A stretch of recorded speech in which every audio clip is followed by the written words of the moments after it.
Welcome to Mousumi's creation. Mousumi's ক্রিয়েশনের সকল বন্ধুবান্ধবদের আরও একবার স্বাগত জানিয়ে আমি মৌসুমি আজকে আপনাদের সামনে করে দেখাচ্ছি ইলিশ সর্ষে।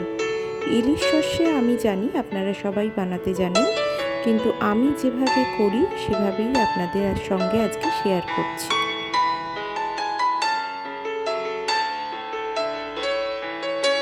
বাঙালির প্রিয় ইলিশ মাছ, আর এই ইলিশ সর্ষে যদি একবার দুপুরের মেনুতে থাকে তাহলে আর কথাই নেই, জমে যাবে দুপুরের মেনু। তাহলে চলুন দেখে নেওয়া যাক কিভাবে আমি রেসিপিটা করছি।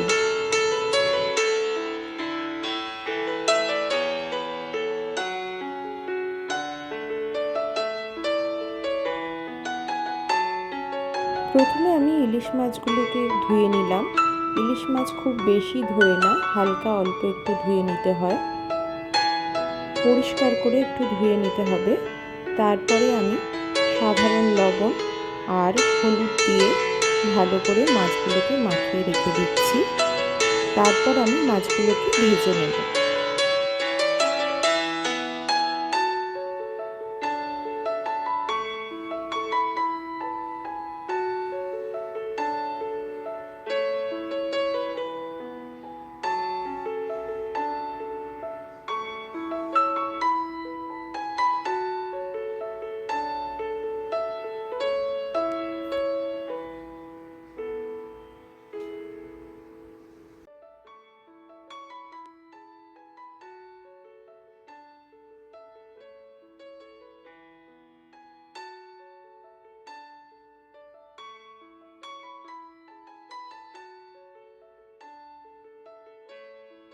গ্যাস ওভেন অন করে আমি কড়াইতে মাস্টার অয়েল নিয়ে নিচ্ছি মাছ ভাজার জন্য যতটুকু প্রয়োজন। ইলিশ মাছ ভাজতে খুব বেশি সর্ষের তেলের প্রয়োজন হবে না, কারণ ইলিশ মাছ থেকেও তেল বেরোয়। সেই জন্য এখানে সামান্য পরিমাণে মাস্টার অয়েল ইউজ করছি। মাছগুলোকে ভেজে নিচ্ছি। আমার অনেকগুলো ইলিশ মাছ আছে, সেই অনুযায়ী তেলটা অনেকটাই কম। দেখুন, মাছ থেকেও প্রচুর পরিমাণে তেল বেরিয়েছিল। আর এই তেল দিয়েও আপনারা ভাত মেখে খেতে পারেন। মাছ ভাজা আর ইলিশ মাছের তেল জমে যাবে মেনু। প্রথম পাতে মাছ ভাজা আর ইলিশ মাছের তেল রাখতেই পারেন। দেখুন, আমি মাছগুলোকে ভেজে নিচ্ছি। খুব বেশি ভাজার দরকার নেই, অল্প একটু মাছগুলোকে কড়াইতে নাড়াচাড়া করে নিতে হবে। ইলিশ মাছ খুবই নরম হয়, সেই জন্য হালকা হাতে মাছগুলোকে ভেজে নিতে হবে। মাছের এক পিঠ ভাজা হলে তারপরে আমি অন্য পিঠটা উল্টে দিচ্ছি। এইভাবে মাছগুলোকে ভেজে নিচ্ছি। আমি দুটো তিনটে স্টেপে মাছগুলোকে ভেজে নেব।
আমি এখানে একটা মশলার পেস্ট তৈরি করে নিচ্ছি।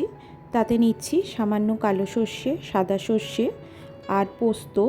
পোস্ত নিচ্ছি এখানে 2 টিস্পুন, কালো সর্ষে 1 টিস্পুন, সাদা সর্ষে 1 টিস্পুন আর কটা কাঁচা লঙ্কা নিচ্ছি, সামান্য লবণ দিয়ে মিক্সিতে বেটে নিচ্ছি। আপনারা এমনি শিলনোড়াতেও বাটতে পারেন, আমি মিক্সিতে বেটে নিচ্ছি। এই দেখুন খুব সুন্দর একটা পেস্ট তৈরি হয়ে গেছে। এটা আমরা রান্নায় ইউজ করব। সর্ষে বাটার সময় অবশ্যই লবণ দিয়ে বাটবেন, তাহলে তেতো হবে না আর।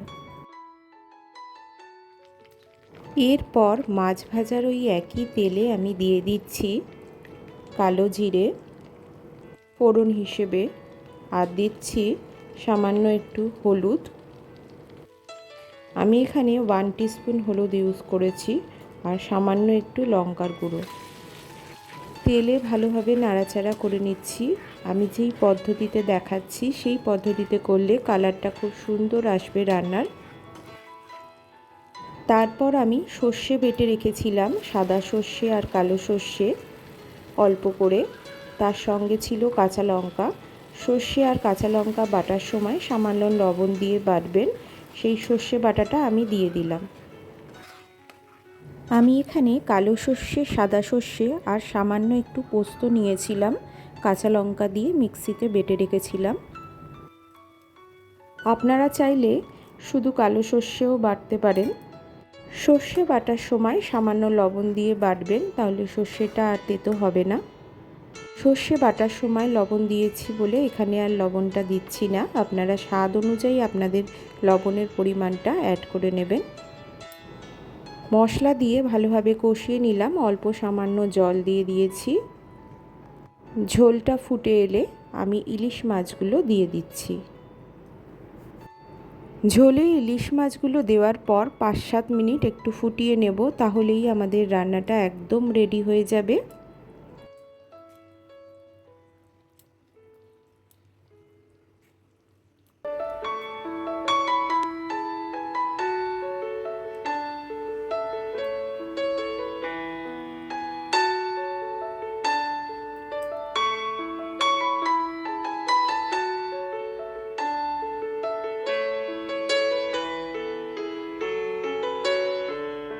ওপর থেকে আমি 2টো কাঁচা লঙ্কা ছিঁড়ে দিচ্ছি। কাঁচা লঙ্কা ছিঁড়ে দিলে গন্ধটা খুব সুন্দর আসবে।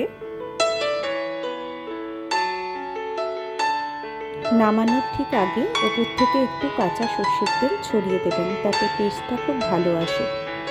আমার এই ইলিশ সর্ষের রেসিপিটা ভালো লেগে থাকলে অবশ্যই ভিডিওটাকে লাইক করে দিতে ভুলবেন না। ভিডিওটা আপনাদের বন্ধুবান্ধব, আত্মীয় স্বজনদের সঙ্গে শেয়ার করে দেবার অনুরোধ রইল। আমার চ্যানেলকে যদি সাবস্ক্রাইব না করে থাকেন তাহলে সাবস্ক্রাইব করে নেওয়ারও অনুরোধ রইল, আর পাশে থাকা বেল আইকনটা অবশ্যই অন রাখবেন, তাহলে এই চ্যানেলে যখনই আমি ভিডিও পোস্ট করব আপনাদের কাছে ফার্স্ট নোটিফিকেশন পৌঁছে যাবে খুব সহজে, খুব তাড়াতাড়ি।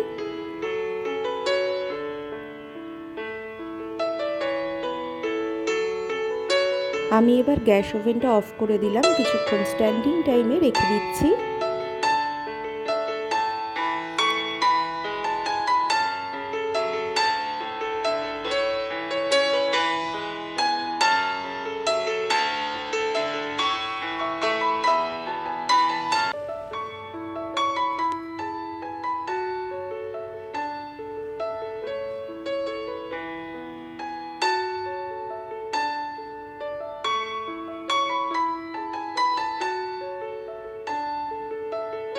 কিছুক্ষণ স্ট্যান্ডিং টাইমে রেখে দেওয়ার পর একটা সার্ভিং ট্রেতে তুলে আপনাদের কাছে ফিরে আসছি খুব তাড়াতাড়ি।